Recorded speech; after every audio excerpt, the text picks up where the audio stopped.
Broadcasting from Salisbury University campus, this is WSDL Ocean City, NPR News Talk 90.7, putting Delmarva first. Stay tuned for Delmarva Today with your host, Don Rush.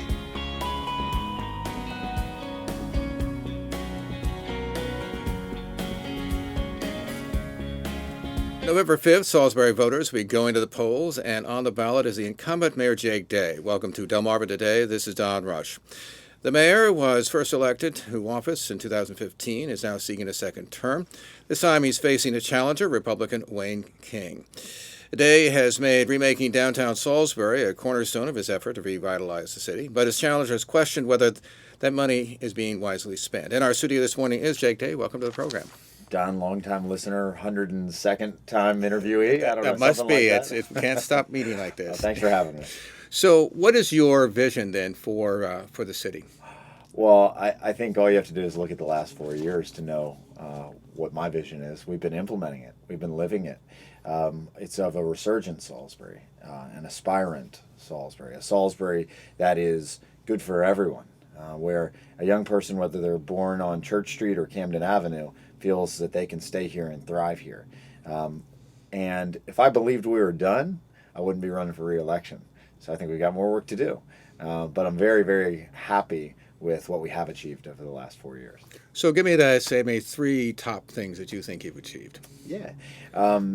Economic growth, first and foremost. I mean, we are the number one fastest growing job market for cities of our size, and we are the fastest growing city in Maryland. We've added over 2,700 jobs in the last 4 years. Our wages are rising, property values are rising, population is increasing. We're Maryland's fastest growing city. Number two is our impact on crime. We have been able to retain our officers, end the era of embarrassing lawsuits against the city, increase trust. We've increased community activity with our police department, and we are growing the ranks. We've added 16 officers to the streets since I joined City Council, and the impact is telling. 43% decline in crime from 2009 to 2019, the fastest dropping crime rate of any city in America from 2007 to 2017, and that, is impressive enough. But what's most impressive, I think, is that our officers are out there working their tail off every single day to solve crimes, to stop crimes, to build trust, and we've seen a 7% decline from last year to this year in Part 1 crime. And that decline is significant because last year was the lowest number of crimes, not just rate, the lowest number of crimes our city has had since we started keeping records in 1981. And number three, it's our impact on the homelessness, on the homeless. We are the only small city in America with the only city with less than 250,000 people that has a permanent supportive housing program. When I came into office, I invited the HALS, the Housing Alliance of the Lower Shore, or the Homeless Alliance of the Lower Shore, to sit down with me and tell me, what do we do to address homelessness? I, like anyone else, think I see it when I see, people out on the street, when I see panhandling, when I see that sort of behavior. I've since learned a lot about panhandling, and that virtually all of our panhandlers are housed, and many of them are employed. But that's not the point. I knew something needed to be done, so I sat with them, and they said, Mr. Mayor, first of all, thank you for sitting down with us. The city administration has never sat down with us. Second of all, they said, how's the homeless? Take it seriously. How's the homeless? And so that's what we've done. We created the Housing First program to house the homeless. We've housed 33 formerly chronically homeless people. That means people that were on the street for more than a year, living on the street for more than a year, in some cases decades. Those people are in homes in Salisbury, housed and in a better place. We also have two full-time staff.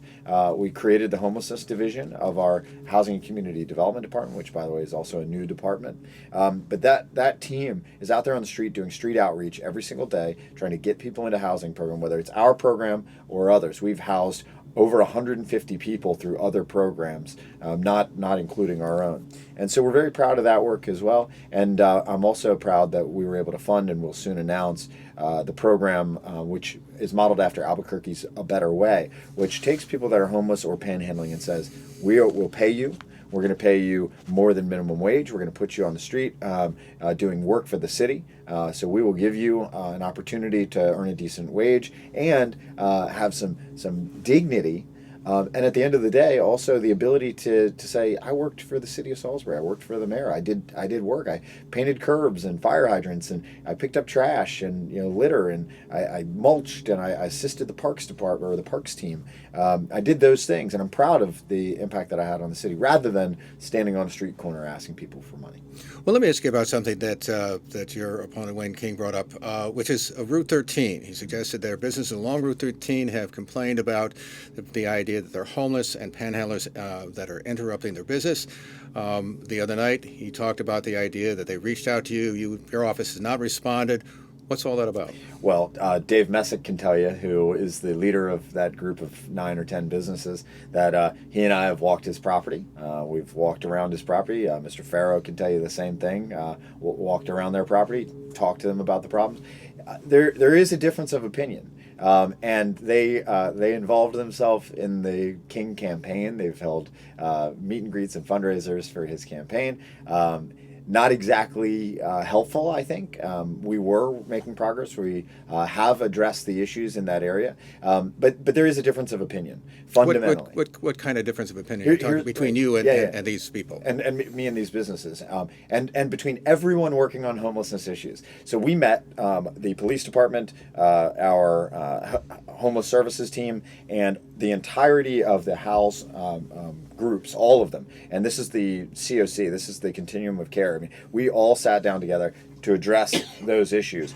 And the bottom line is there is a pathway between PRMC and the Recovery Resource Center and HALO.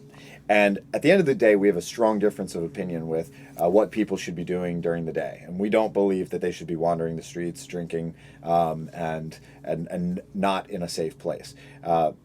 HALO is a shelter in the area that has a different opinion. It is get out of the shelter during the day and go find work, go forth and find work. Ultimately, the cities that have been successful in reducing homelessness have worked hard to reduce shelter populations, to close shelters. Shelters do not reduce homelessness, they perpetuate homelessness. Now, that being said, it's a humanitarian effort. It's good people trying to do good things. We support that. But at the end of the day, it is not reducing our homelessness problem. So the difference of opinion is that we've got this pipeline and the resources available from HOPE, from the consortium of churches that work on homelessness, from the homelessness division, from the health department, and from the City of Salisbury Police Department are out there constantly engaging with these folks, trying to steer them in the right direction, trying to reduce the problems through what we can, the externalities with what we can affect. And we watch the numbers. There are reduced calls for service in that area associated with homelessness. There are reduced police incidents. There are reduced crime. But there certainly are visible externalities. And it's the folks wandering around from HALO all day instead of being productively engaged inside of a shelter and being kept inside, job training, skill training, doing things that would actually help them get into housing rather than, say, wandering the street drinking alcohol. So the difference of opinion is they believe, the consortium of businesses in that area, that we aren't doing anything or somehow created this problem or somehow ignoring the problem. Every day we are working on that issue. Every single day. Every day we are engaged in that problem. And some of the businesses in that area are productive partners. Wawa is a great example. The general manager of Wawa, who's been in place for the last year, has trespassed everybody on the property. As anybody who hangs out, he addresses immediately. He is a hardworking guy who is very serious about the problem. And the folks at PRMC are exactly the same way. And they're buying up properties, trying to address the issues and improve the area as well and address blight. And then there are those who simply want to say, oh, government's failing us, government's letting us down. When government is the only entity that was willing to step up and say, no, we're going to be serious about this. We're going to make a difference on this issue. We're going to address it. One of the big issues and differences in terms of visions of the city, in terms of way it is over the issue of crime. You have lots of statistics. What King seems to be saying is the stats are fine, but people are still scared. That's not what he's saying. He's saying the stats are fake, and people are still scared. Right. Go ahead. I want to make sure he gets, we give him credit for his message. Right. He's saying that the police are lying. Okay. But he's talked to people. Right. In the neighborhoods, and he says this is the impact. This is what the kind of feedback he's getting. Well, and let's talk about that. I mean, first things first. This is someone who hasn't talked to people in our neighborhoods because he's only lived here 18 months and hasn't engaged with our community until he wanted a job, where you have to ask the public for a vote to get that job. That's the difference between him and I. So here we are in this moment where he is asking for support and saying he's talking to people. And what I do believe is that if you talk to somebody who's been either victimized or knows someone who has been victimized, they're certainly going to tell you, yeah, I'm fearful. That had an impact on me. What we know about crime is every single crime has ripples beyond the immediate individual impacted, the victim who's been impacted. It has impacts on your family, sometimes beyond geography, right? Impacts on your family, how people perceive certain places, how they perceive safety, times of day, certain patterns of behavior, and in some cases how they perceive the people that they think perpetrated the crime upon them. So you've got this major impact that occurs every time there's a crime. And I want to give you a sense of the actual numbers. We talk dismissively at times about statistics, but statistics are the reality. That's the actual number of things that have happened. Any one anecdote is not enough to replace the collective amount of information that are provided to you by the totality of the numbers of crimes or jobs or whatever we're going to talk about. But let's talk about that. 1,280 Part 1 crimes have been committed in Salisbury in 2019. And those are? Part 1 crimes are everything from theft up. And the way that those are determined are by the officer who investigates it and then approved by their supervisor. And getting to the point about whether or not the statistics are accurate, if a police officer writes their report and then miscategorizes the crime, that in itself is a crime. And that police officer and their supervisor can be held responsible for it. If that were to happen more than one time, there could be a pattern. And that pattern could result in the command of the police department, the command team of the police department, and the mayor partaking in a crime. And every single one of us would go to federal prison. And do you know why that hasn't happened? Because the FBI audits our numbers. They literally read our police officers' reports. Every single year, we have to submit all of that information up to the FBI.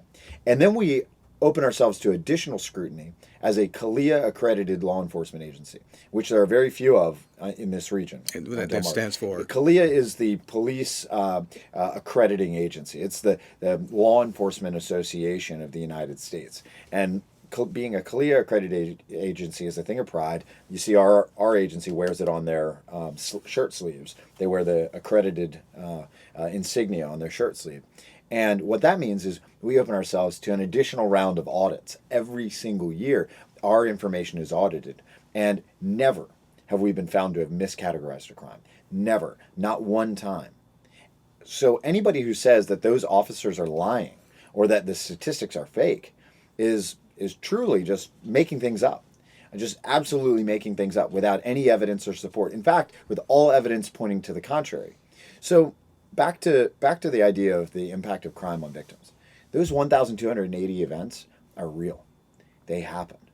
Now, 75% of them happened north of the bypass. A lot of people wouldn't guess that. Over 65% of our Part 1 crimes are theft. Mostly theft from businesses, mostly in the form of shoplifting.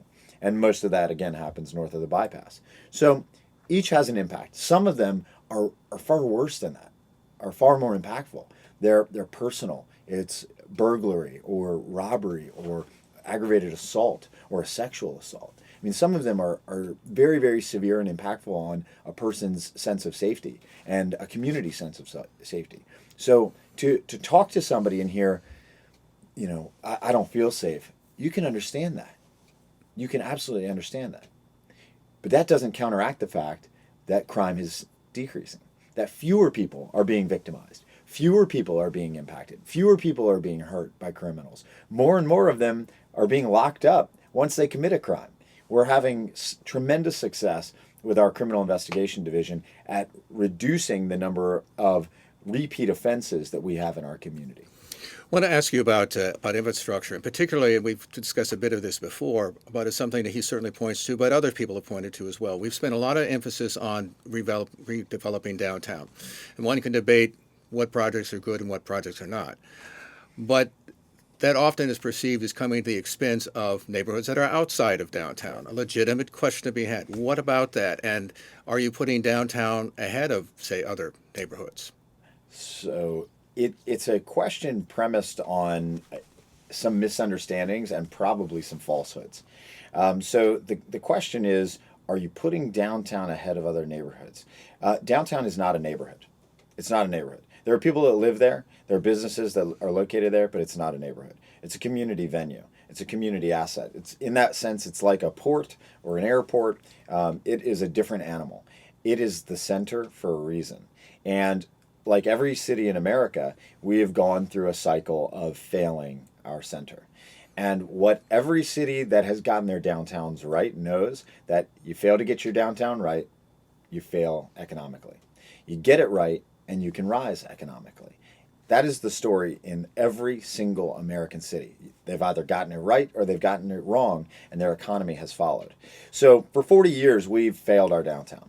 We occasionally had fits and starts, and those starts came in the form of elected officials feeling the pressure from the public saying, why does our downtown stink? Why is our downtown not doing well? Why aren't we like, Frederick or Greenville, South Carolina, or Asheville, North Carolina? Why aren't we like these places? Well, so then they started investing.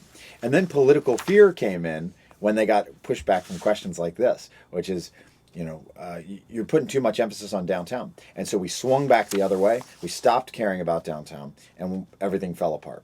And so that happened. So we would have 2, 3, 4 years at a time where we would start to see, a little bit of effort through Urban Salisbury or the Downtown Merchants Association or streetscaping projects or, slight beautification projects. You'd start to see something, and then it would end because of political fear. And that kind of fear is just, we're better than that. And what I know about those Fredericks and those Annapolises and those Greenvilles and those Asheville's is the one thing that makes them different than us is that they've never gotten off course. They have never gotten off course. They've stayed committed to the center of their city. They have never failed it. They've never let it down. And that's why it's great. It's not because they made better decisions for the 2 or 3 years than a period of 2 or 3 years that we made decisions here. It's not like they had, just brighter ideas or better fundamentals. No, not at all. In fact, it's just that after those 2 or 3 years, they kept going. And they kept going and they kept going. And pretty soon they had 20 years under their belt, 30 years under their belt of making the right decisions. And that's exactly what you're going to see in Salisbury. Because we're going to have 4 more years, and we're going to spend the investment that's necessary, and we're going to stay focused. Now, I want to also address another sort of underlying part of this question, which is that you're spending money on downtown. Well, that is premised on an absolute falsehood, which is we're not taking on, and this is a sort of a funny aside that was mentioned last night. My opponent mentioned $107 million in debt that the city has. Well, $77 million of that came from the wastewater treatment plant and is debt that is not counted against us in terms of our debt obligation. We have less debt at this point than we've had in 25 years. We have a smaller CIP, capital improvement plan, than we've had in our city's history. We are investing less in capital projects than we used to, not more. We are not wasting money on downtown. When I was on city council and Mayor Ireton proposed the downtown Main Street project, which was ultimately a water and sewer project and was mostly funded from water and sewer because the vast majority of that work is to replace the 100-year-old pipes under our street, because he recognized that we couldn't continue to cower and say, let's ignore it. We'll keep cutting up the street, repairing leaking pipes, leaking sewage. We had to dig in and get it done and get it fixed. And that's not the only street, by the way. Fitzwater is the same way. But he recognized that. He brought it to council. It was funded by city council at the time. And now I've got to supervise the construction of it. But it's on time and it's on budget. 4-year project, $13.1 million project, on time, on budget. We're going to get it done on time. We might even get it done a little early, but maybe only by a month or 2. I wouldn't expect more than that. And then lastly, the neighborhoods. So I'm proud that we are the first administration in this city's history to map the 72 neighborhoods of the city, to walk the neighborhoods of the city, to knock on every door in the neighborhoods in this city, to create a neighborhood relations team, a division of our Housing and Community Development Department that works directly with HOAs and with neighborhood associations and builds relationships. We're also the city administration, the first in the city's history that took the politics out of paving. So we pave based on the condition of the streets now. We had a company run infrared cameras over our streets. We determined the status, the condition of the street, what needed to be replaced, and we pave on that basis, not on the basis of, who shouted the loudest, who our friends are, where a council member lives. All that's gone. And as of 4 years ago, all that left the city of Salisbury's decision-making around infrastructure. We are putting more into our neighborhoods than we ever have before, and a case in point of that is the work we're doing in Church Street. Just drive by the Route 13 Church Street intersection right now, and you can see the work that's going on today to beautify the gateway into the Church Street neighborhood. A couple of quick items that have been brought up.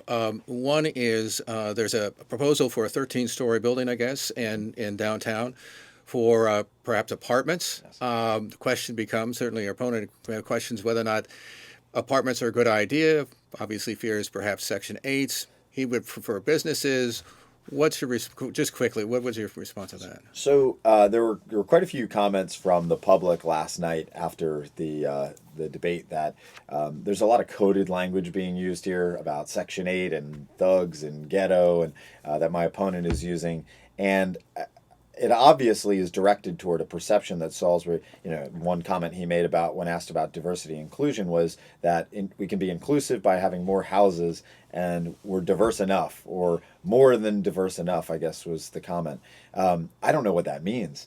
We are a majority city. We are proud of our diversity. I think we're an incredible city because of our Haitian immigrants, because of our Hispanic community, because of the African American history here. All of that makes us a stronger place. And one of the things that I am stunned by is how this term Section 8 keeps getting thrown around.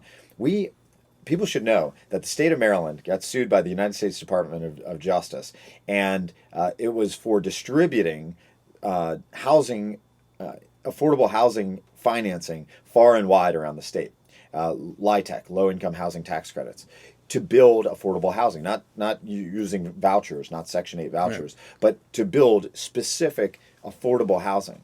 We got some of that money over the last decade for River's Edge, which is in the city limits, for the Booth Street Stonegate Crossing, which is outside of the city, and we won't see another drop of that for at least a decade. And the reason being is not because we don't need it, because I think we have an affordable housing crisis. We do need it. But we won't see it because all of that money, technically, according to DOJ, should have gone into Baltimore, and it is going into Baltimore. But back to apartments. But right, so the apartments. The apartments. So apartments are needed.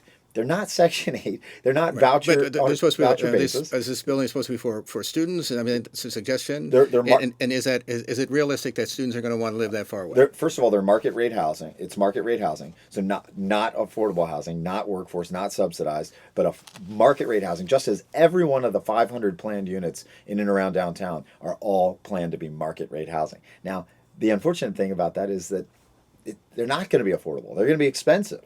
And that is unfortunate. And we got to do a better job of being inclusive about and diverse when it comes to income as well. That's something we need to work on.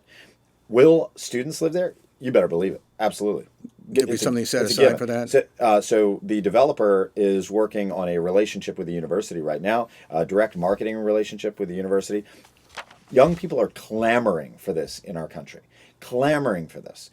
Every time I talk to university officials and students, this is precisely what they need, precisely what they want, precisely what they demand. But bottom line, Don, is that's not up to us. It's not up to the mayor. It's not up to an elected official. This is private property. And it's a by right development that actually needed some exceptions and went to the quasi-judicial boards in the city of Salisbury, which are beyond influence from any elected official and should remain that way. And they said, yes, and they have all their approvals. They don't need anything else from government, and they're building it. It's a done deal. Let me ask you one other thing, and again, briefly. So there was this discussion about some couple of waterfront parcels, supposedly sold for $1. Obviously, your opponent says the city got ripped off because they got resold. What's going on with that? Well, my opponent's taking a cue from his advisor and former mayoral candidate Albero there. No property, first of all, has been sold for $1. We've made over $1.5 million on the 11 parcels that have been sold or put under contract. Now, I don't think that we should worry about that $1.5 million. I'd personally be willing to sell them for a lot less. They're doing nothing for us. They did nothing for us. This is wasted land and was perhaps the biggest, clearest drain on our economy. The City of Salisbury sat on land making no tax revenue and contributing nothing back to our economy. And we were one of the last cities in America sitting on surface parking lots in our downtown. No more. No more. We put all of them out to competitive bid. There are 11 parcels and 11 different successful bidders. 11 different companies. Some of them local, some of them from Washington, D.C. metro area, some of them from New York. And all of them will eventually be built on. I want to go finally wrap up with the National Folk Festival. You've said that it had a $45 million economic impact this year alone. Suggestion about 154,000 visitors. Obviously, your opponent says, I looked around, I didn't see 154,000. And I must say that if you walk around, it's hard to imagine that there are actually that many people. Are those figures that you're looking at that reliable?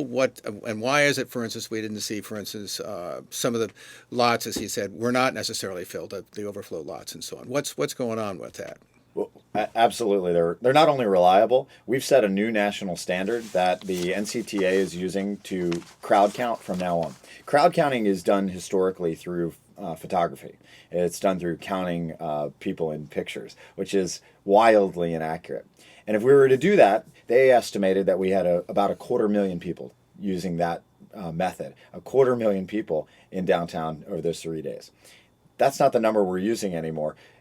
We are absolutely committed to using an accurate system, which is the wireless mesh network system, which determines, it has a basis for considering people that don't carry devices, children, people that can have multiple devices, and reduces the count of people there based on the amount of devices that are there every Friday, Saturday, and Sunday for the 4 weekends prior. So it's a highly conservative number. The number is likely much higher than that, between 150 and 200,000, but it's a safe number. It's a conservative number, 153,000. I want to make a point. So my opponent, this is a person who just simply is unwilling to do research, is unwilling to do their homework, and we have about 115,000 people a day, every day in the city limits of Salisbury.